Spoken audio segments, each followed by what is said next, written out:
आओ बच्चों जीना सीखें। कहानी ज़ैनब और टाइम कंपास।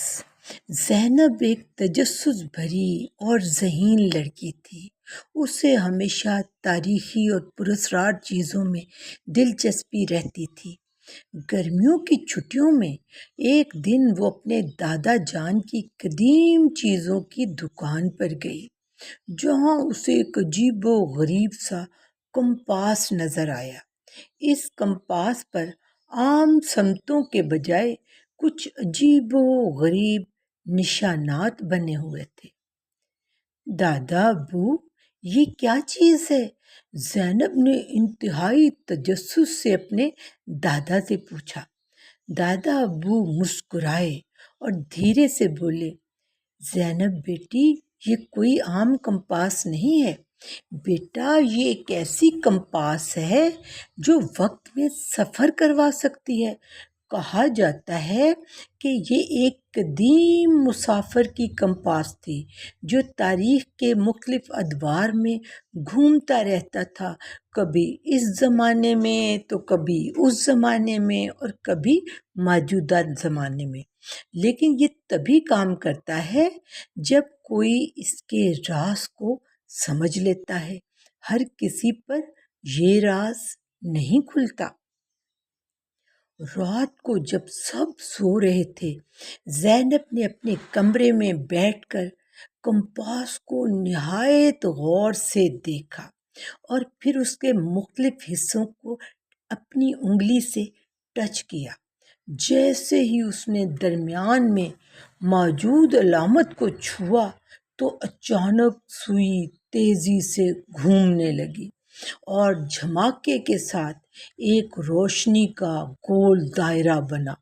ज़ैनब ने खुद को हवा में मुअल्लक पाया और फिर जैसे सब कुछ धुंधला हो गया। जब उसने आंखें खोली तो वो हैरान रह गई, क्योंकि उसके इर्द गिर्द तो लोग लंबे लंबे से चोगे पहने हुए थे और उनके सरों पर पगड़ियाँ थीं और एक बहुत बड़ा सुनहरी महल उसके सामने खड़ा था। ये कहाँ आ गई हूँ मैं? ज़ैनब ने खुद से कहा। अचानक एक लड़का जो तकरीबन उसी की उम्र का था, उसने उसकी तरफ देखा और हैरानी से बोला, तुम कौन हो? तुम इस दुनिया की नहीं लगती। क्या तुम वही मुसाफिर हो जिसका हमें बहुत अरसे से इंतज़ार था? मुसाफिर? मैं तो बस, ज़ैनब बोल ही रही थी कि लड़के ने उसके हाथ में मौजूद कंपास की तरफ इशारा किया। यही तो वो जादुई चीज़ है जिसके बारे में हमारे बुजुर्गों ने हमें बताया था। ये कौन सी जगह है? ज़ैनब ने उस लड़के से पूछा।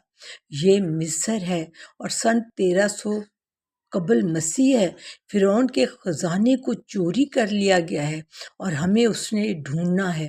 बुज़ुर्गों का कहना है कि सिर्फ वही मुसाफिर जो वक्त में सफ़र कर सकता है इस मम्मे को हल करेगा। लड़के का नाम राहूर था। वो ज़ैनब को फ़िरौनों के मुहावज़ों के पास ले गया। वो उसे शक भरी नज़रों से देख रहे थे, लेकिन ज़ैनब ने अपनी अक्ल और ज़हानत से उन्हें यकीन दिलाया कि दर हकीकत वो उन्हीं की मदद के लिए आई है।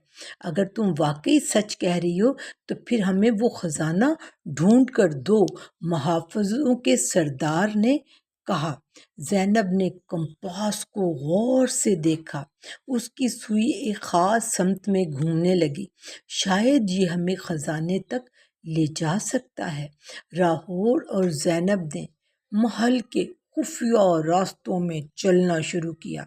जल्द ही वो एक पुरानी दीवार के सामने पहुंचे जिस पर हीरोग्लिफस में कुछ लिखा हुआ था। ये एक पहेली है, राहूर बोला। ज़ैनब ने हरूफ को गौर से देखा। वो उस पहेली को समझने की कोशिश कर रही थी। جو سچائی کا راستہ اپناتا ہے ہمیشہ روشنی اس کا ساتھ دیتی ہے۔ زینب کو یاد آ گیا کہ دادا ابو اکثر کہتے تھے کہ سچائی ہمیشہ روشنی کی طرف لے جاتی ہے۔ اس نے دیوار پر موجود چمکتے ہوئے نشان پر ہاتھ رکھا اور ایک گڑگڑاہٹ کے ساتھ دیوار کھل گئی اور ان کے سامنے چمچماتا ہوا چمکدار فرعون کا خزانہ پڑا تھا۔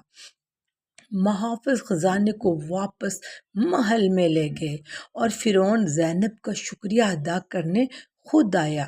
تم نے ہمارا سب سے قیمتی خزانہ بچا لیا ہے، تم مانگو ہم تمہاری ہر خواہش پوری کریں گے۔ زینب نے کمپاس کو مضبوطی سے پکڑ لیا اور کہا مجھے تو بس اپنے گھر جانا ہے۔ فرعون مسکرایا اور کہا یہی کمپاس تمہیں واپس بھی لے جائے گی، بس اسے مضبوطی سے پکڑو اور اپنے دل میں وہ جگہ سوچو جہاں تم جانا چاہتی ہو۔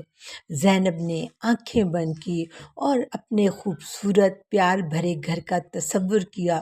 اچانک کمپاس کی سوئی گھومنے لگی، روشنی کے جھماکے کے ساتھ سب کچھ دھندلا گیا۔ زینب دوبارہ ہوا میں معلق تھی اور جب زینب نے آنکھیں کھولی تو اب وہ اپنے کمرے میں موجود تھی اور اس کے ہاتھ میں اب بھی وہی کمپاس تھا، لیکن اس کی سوئی ایک دم خاموش تھی، جیسے وہ اپنی مہم پوری کر چکا ہو۔ زینب نے مسکرا کر کمپاس کو اپنی سائیڈ ٹیبل پر رکھ دیا۔ شاید ایک دن مجھے دوبارہ کسی تاریخی معمے کو حل کرنے جانا پڑے اور مجھے تمہاری پھر ضرورت پڑے۔ یوں زینب کی پہلی حیرت انگیز مہم کا خاتمہ ہوا اور وہ مسکراتی ہوئی سونے کے لیے بیڈ پر دراز ہو گئی۔ آپ کی توجہ کا بہت شکریہ۔